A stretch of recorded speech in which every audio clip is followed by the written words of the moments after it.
Զրուցում են գյումրեցի ընդդիմադիր քաղաքական գործիչ նախկին իրավապաշտպան Կարապետ Պողոսյանի հետ։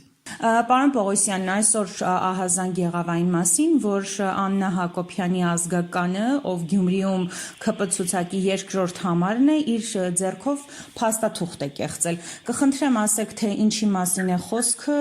ինչ կեղծարարության մասին է խոսքը։ Ուրեմն տեսեք, նախ այդ ահազանգը արդեն տևական ժամանակ է քաղաքացին հնչեցնում է մոտ 2 տարի եւ այդ ահազանգն է նաեւ հենց այն պատճառներից մեկը կամ գուցե եւ հիմնական առիթը, որի արդյունքում Բալասանյան ՔՊ կոալիցիան դատարեց գոյություն ունենալուց։ Իրականում ինչ է տեղի ունեցել հարևանների միջև երկար ժամանակ այդ պատի հետ կապված եղել էր որոշակի խնդիրներ, կարծեմ 18 թվականից իրենք այդ պատի հետ կապված անընդհատ այսպես խնդիրների պրոցեսների մեջ եղել են, բայց երբ որ Աննա Հակոբյանի ազգականը ներկայացրել էին փոխհավաքապետ ըստ մեզ հասած տեղեկատվության,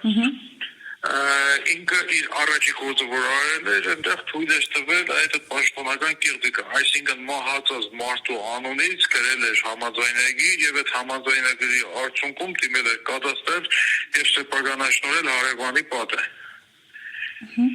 որից հետո արդեն աղոք բարձրանալուց հետո նաեւ բավականին լուրջ խնդիրներ էր առաջացել Բալասանյան դաշինքի հետ, ինչից նաև այդ դաշինքը որպես այդպեսին քանդվեց։ Այս ինչի նախապատմությունը այսպես երկար պատմեցի, որովհետև սա նաև հայաստանյան արտադրության երկակի ստանդարտների մասին է խոսում։ Տեսեք, նույն Բալասանյանի որդուն, Բալասանյանի տեղակալներին եւ ընտանիքի հարազատ մարդուն այս պահին կալանավորել են ինչ-որ հողային գործարքի համար, այսինքն հող, որը օդարվել է ՊՆ-ին, հետագայում ՊՆ-ից ձեռքի բերել օրինական ճանապարհով Բալասանյան ընտանիքը։ Խոշոր հասցեով այստեղ անօրինականություն պատասխանատվապես չկա, բայց կա հստակ փաստ, որ գործել է կեղծիք եւ այդ կեղծիքը նաեւ պաշտոնական դիրքի չարաշահմամբ է ուղղորդվել, կատարվել է կարելի ասել գողություն, բայց մինչև հիմա որևէ քրեական գործ չի հարուցվում։ Ես տեղյակ եմ, որ նաև այս քաղաքացում բազմաթիվ անգամներ թե դատախազը, թե քննիչները փորձել են ամեն կերպ համոզել, որ չբողոքի, բայց քաղաքացին միջև պնդել է եւ այդ պնդումների արդյունքում հասել է նրան, որ իրականացվել է փորձաքննություն եւ կա փորձաքննության հստակ եզրակացություն, որտեղ փորձագետն է պնդում է, որ այո, այդ մահացած կնոջ ձեռքով գրված, այսպես ասած, շագեստավոր մահացած կնոջ անունից գրված հաստատուղթը համաձայնագիրը ինքը գրվել է Վահագն Մկրտչյանի ձեռամբ, ամբողջովին իր ձեռագիրն է։ Ու նույնիսկ դրանից հետո այս պահին, ինչպես ես հասկանում եմ, թե քննչական մարմինը եւ թե դատախազությունը հրաժարվում են որևէ գործողություններ կատարելուց։ Պարոն Պողոսյան, այսինքն ստացվում է, որ ՔՊ-ն Փաշինյանի գլխավորությամբ, ով նախկիններին ամեն ինչի մեջ մեղադրում էր, էլ թալանի, էլ անընդհատ խնամի ծանոթ բարեկամներին մեջտեղ բերելու մեջ, այսօր նույնը իրենք են անում ու մնում են անպատիժ։ Պատիժը ո՞րն է, որովհետեւ ընթացքել չեն տալիս։ Իսկ գլխավորած, այսպես ասած, խունտայով ինքը ինչի մեջ որ մեղադրել է, ինքը դրանից 1000 անգամ ավելին է արել։ Պլյուս դրա, եթե նախկիններին մեղադրում էին ինչ-որ բաների մեջ, գոնե նախկինները կարողացել էին հող գրավել, նախկինները կարողացել էին ստեղծել երկու հայկական պետություն եւ կարողանում էին երկու պետությունների գոյությունը պահպանել։ Իսկ Փաշինյանը առաջի հերթին այդ երկու պետությունները տարավ կործանման։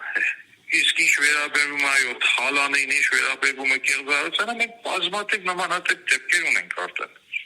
Աղաղակող դեպքեր ունենք։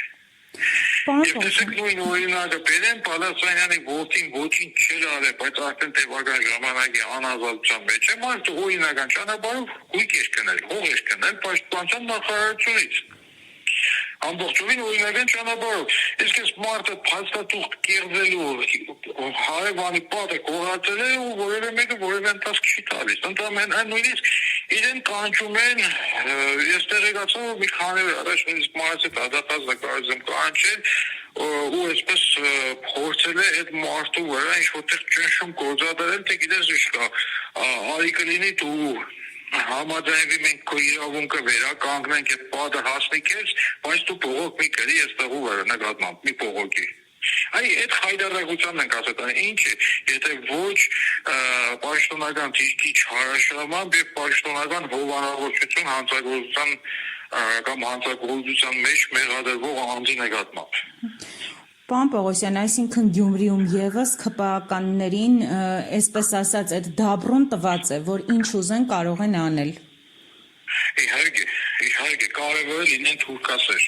Հայաստանի Հանրապետությունում մարդկանց դատում են միայն նրա համար, ովքեր որ հայրենասեր են, հայ